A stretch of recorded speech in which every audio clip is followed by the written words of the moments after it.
ইফতার special মন প্রাণ ঠান্ডা করা সাবুদানার শরবত। সারাদিন রোজা রাখার পরে এমন এক গ্লাস ঠান্ডা ঠান্ডা শরবত হলে সাথে তো আর কোনো কিছুরই দরকার হয় না। তো প্রথমে আমি এখানে জেলিটা রেডি করে নিচ্ছি। এর জন্য আমি প্যাকেট যে জেলোগুলো পাওয়া যায় সেটা নিয়েছি। একটু ভালো করে জাল দিয়ে নিলে যখন মেল্ট হয়ে যাবে একটা পাত্রের মধ্যে খুব সুন্দর করে এটাকে সেট করতে দিব। তো এখন নিয়ে নিচ্ছে এখানে তোকমা দানা। তোকমা দানাটাকে পানির মধ্যে একটু কিছুক্ষণের জন্য ভিজিয়ে রাখলে এটা কিন্তু ফুলে যাবে।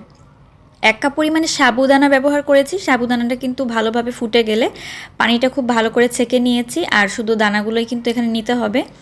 ১ লিটার পরিমাণ দুধ, তার মধ্যে কনডেন্স মিল্ক নিয়ে নিলাম এবং তার সাথে দিয়ে দিচ্ছি এখানে রুয়াবজা। 1/4 কাপের মতো রুয়াবজা ব্যবহার করেছি। এটাকে ভালো করে জাল দিয়ে নিতে হবে। ঘন হয়ে আসলে এখানে সেদ্ধ করে রাখা যে সাবুদানাগুলো ছিল সেটা আর তোকমা দানা দিয়ে দিচ্ছি। তো দুধটা কিন্তু এখন ঠান্ডা অবস্থায় আছে, গরম অবস্থায় কিন্তু কখনোই কাজটা করবে না, তাহলে কিন্তু এই সাবুদানাটা আরও বেশি সেদ্ধ হয়ে যাবে। তো জেলোটা কিন্তু ফ্রিজে রাখার পরে খুব সুন্দর করে সেট হয়ে গিয়েছে। এখন এই ঠান্ডা দুধের মধ্যে এই জেলোটাকেও দিয়ে দিচ্ছি। এখন এটাকে ফ্রিজে রেখে দিতে হবে 4 থেকে 5 ঘন্টার জন্য। খুব সুন্দর করে ঠান্ডা হয়ে গেলে এটা কিন্তু আরও কিছুটা গাঢ় হয়ে যাবে। ব্যাস তৈরি হয়ে গেল মজাদার সাবুদানার শরবত।